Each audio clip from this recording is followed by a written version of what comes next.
Hello friends, welcome to my YouTube channels.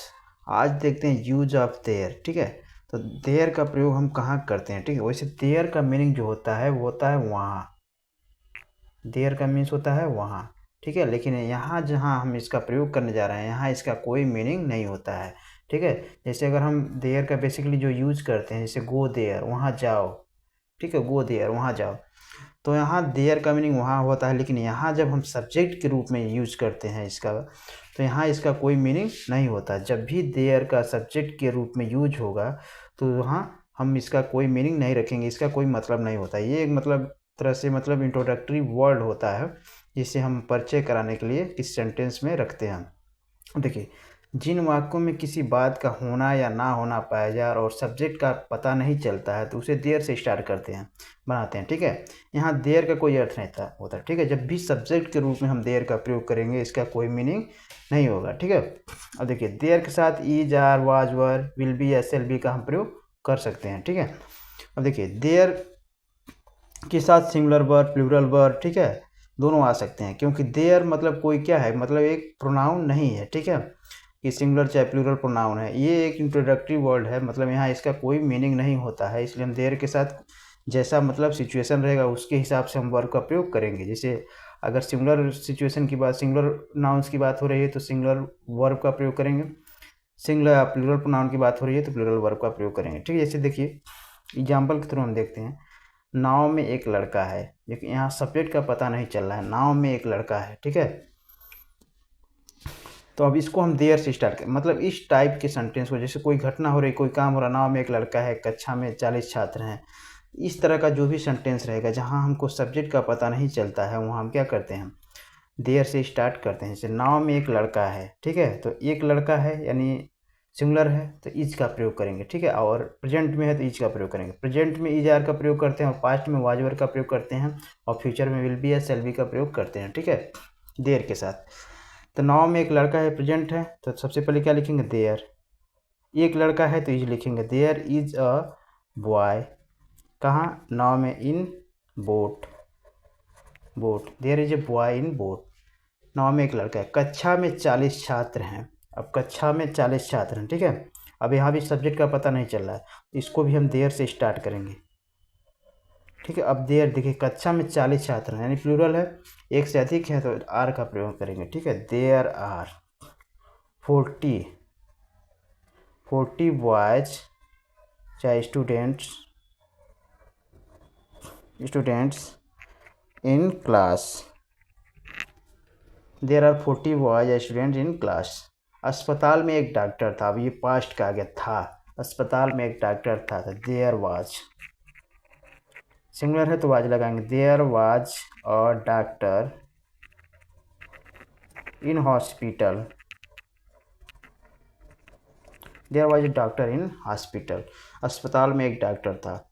एक बार एक गांव में एक भिखारी रहता था, ये भी क्या है, पास्ट का, एक बार। अब एक बार के लिखेंगे वंस, वंस मीन्स होता है वो एक बार। एक गांव में एक भिखारी रहता है, यहाँ देयर का प्रयोग करेंगे, सब्जेक्ट का पता हमको नहीं चल रहा है। ठीक है, एक बार एक गांव में एक भिखारी रहता था, वंस देयर, रहता था यानी वाज वर का प्रयोग, तो एक भिखारी तो वाज लगा, once there was a beggar.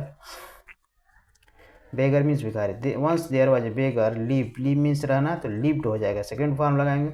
Once there was a beggar lived in a village, village means गांव। ठीक है, once there was a beggar lived in a village. ठीक है, इस तरह जहाँ भी हमको सब्जेक्ट का पता नहीं चलेगा, सब्जेक्ट वर्ब ऑब्जेक्ट एक स्ट्रक्चर होता है सेंटेंस का, लेकिन उसमें अगर हमको सब्जेक्ट का पता नहीं चलता है तो वहाँ हम देयर से स्टार्ट कर सकते हैं। ठीक है, यहाँ देयर का कोई मीनिंग नहीं है। गाँव में एक आदमी नहीं, गाँव में कोई आदमी नहीं है, अब निगेटिव वर्ड आ गया, तो देयर इज नो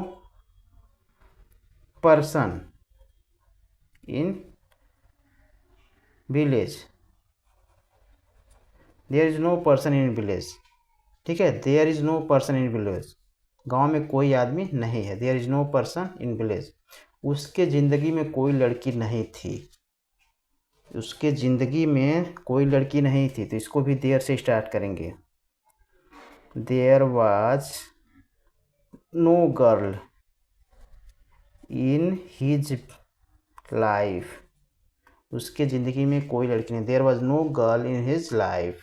ठीक है, तो इस तरह हम देयर के साथ मतलब इसका यूज़ करते हैं, जहाँ सब्जेक्ट का हमको पता नहीं चलता वहाँ हम देयर का प्रयोग करते हैं। और देयर के साथ सिंगुलर के लिए इज़ और प्लूरल के लिए आर, और पास्ट है तो वाज वर का प्रयोग करेंगे, विल बी, और फ्यूचर में तो विल बी या शैल बी का प्रयोग करेंगे। ठीक है, तो आई होप इसको देयर का प्रयोग आप समझ गए होंगे। कुछ और एग्जांपल्स आप देखते हैं, तब तक इसको आप स्क्रीनशॉट कर लीजिए चाहे नोट कर लीजिए। ठीक है, अब देखिए कुछ और एग्जांपल है, जैसे देखिए इस घर में कोई झगड़ा नहीं होगा, अभी फ्यूचर की बात हो रही है, इस घर में कोई झगड़ा नहीं होगा।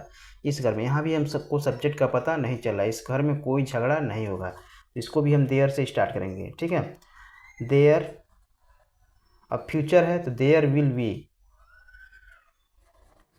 B no fighting, there will be no fighting, इस घर में कोई झगड़ा नहीं हो, there will be no fighting in this house, there will be no fighting in this house. ठीक है, इस घर में कोई झगड़ा नहीं होगा, there will be no fighting in this house. क्या बस में कोई है, क्या बस में कोई है, अब देखिए कर इंट्रोगेटिव आ गया है, क्या बस में कोई है, तो इज देयर एनीवन इन बस। ठीक है, इन इंट्रोगेटिव भी इस तरह से बना सकते हैं। क्या बस में कोई है, इज देयर एनीवन इन बस। क्या बाजार में कोई था, was there anyone in market. ठीक है, तो जहाँ भी हमको सब्जेक्ट का पता नहीं चलेगा उसको हम देयर से स्टार्ट कर सकते हैं। तो was there anyone in market. क्या इस घर में 20 लोग हैं, देखिए क्या इस घर में 20 लोग हैं, तो are there 40 people in this house, are there 40 people in this house. अब देयर का प्रयोग, आर का प्रयोग इसलिए हो क्योंकि 40 है। ठीक है, तो प्लूरल रहेगा तो आर का, और सिंगुलर रहेगा तो इज। ठीक है, ये प्रेजेंट में, पास्ट में प्लूरल सिंगुलर वाज, और पास्ट में प्लूरल में वर। ठीक है, उस घर में कौन होगा। ठीक है, अब देखिए वाई टाइप आ गया, उस घर में कौन होगा, तो कौन ये इंट्रोगेटिव वर्ड है, वाई टाइप, तो इसको पहले लिखेंगे who will be there in that house, who will be there in that house, who will be there in that house, उस घर में कौन होगा। तो अगर वाई टाइप क्वेश्चन है तो इस टाइप से हम उसको बना सकते हैं। ठीक है, इस घर में कितने लोग हैं, अब देखिए ये भी इंट्रो वाई टाइप क्वेश्चन है, कितने लोग, तो कितने लोग कर क्या लिखेंगे, हाउ मेनी पीपल, इस घर में कितने लोग हैं, are there, how many people are there in this house. ठीक है, how many people are there in this house. ठीक है, तो जो भी मतलब सेंटेंस हमको पता चल रहा है, जो भी काम हो रहा है चाहे नहीं हो रहा है, उसमें हमको सब्जेक्ट का पता नहीं चल रहा है कि क्लियर सब्जेक्ट क्या है। ठीक है, तो वहाँ हम इसको देयर से स्टार्ट कर सकते हैं। यहाँ देयर का कोई मीनिंग नहीं होता है, देयर का कोई अर्थ नहीं होता है। ठीक है, तो आई होप इसको आप समझ गए होंगे कि देयर का प्रयोग हम कैसे और कहाँ करते हैं। ठीक है, तो एक स्ट्रक्चर होता है सेंटेंस का, सब्जेक्ट वर्ब और ऑब्जेक्ट का। तो उसमें अगर हमको सब्जेक्ट का पता नहीं चल रहा है तो वहाँ हम देयर से स्टार्ट, जैसे मान लीजिए राम पढ़ता है, तो यहाँ राम सब्जेक्ट है और वर्ब क्या है, पढ़ता है। जैसे राम किताब पढ़ता है, राम किताब पढ़ता है। ठीक है, तो राम सब्जेक्ट हो गया, आप पढ़ना वर्ब हो गया, किताब ऑब्जेक्ट हो गया। ठीक है, ये सब्जेक्ट, ये वर्ब और ये ऑब्जेक्ट हो गया। अगर इस स्ट्रक्चर में अगर कोई वर्ड नहीं मिल रहा है, कोई सेंटेंस नहीं मिल रहा है, तो उसको हम देयर से स्टार्ट करते हैं। ठीक है, तो ये हमने आपको बताया कि देयर का यूज़ कहाँ करते हैं। ठीक है, जब भी हमको सब्जेक्ट का पता नहीं चलता है कि एक्चुअल में सब्जेक्ट है क्या, तो उसको हम देयर से स्टार्ट कर सकते हैं।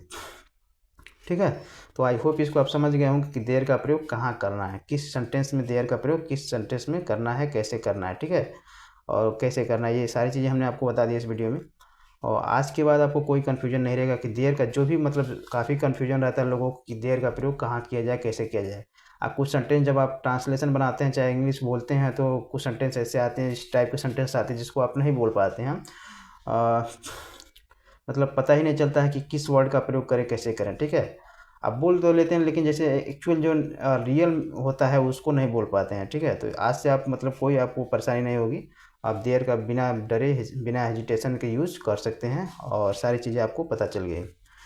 तो आई होप आप समझ गए होंगे कि देयर का प्रयोग कहाँ करना है, कैसे करना है। तो खूब सारे मतलब इस चीज़ को शेयर करिए, ज़्यादा से ज़्यादा प्रैक्टिस करिए, इस टाइप के सेंटेंस जहाँ भी आपको मिलते हैं खूब उसका प्रैक्टिस करिए, और अंग्रेज़ी बोलने का प्रयास करिए, ठीक है। बोलने से ही अंग्रेज़ी आएगी, ज़्यादा से ज़्यादा बोलेंगे तो ज़्यादा से ज़्यादा जल्दी से जल्दी बोल पाएंगे और सीख पाएंगे और लिख पाएंगे। तो वीडियो को ज़्यादा से ज़्यादा शेयर करें ताकि जो भी हिंदी मीडियम के छात्र हैं वो आसानी से इंग्लिश सीख सकें, बोल सकें, पढ़ सकें, लिख सकें।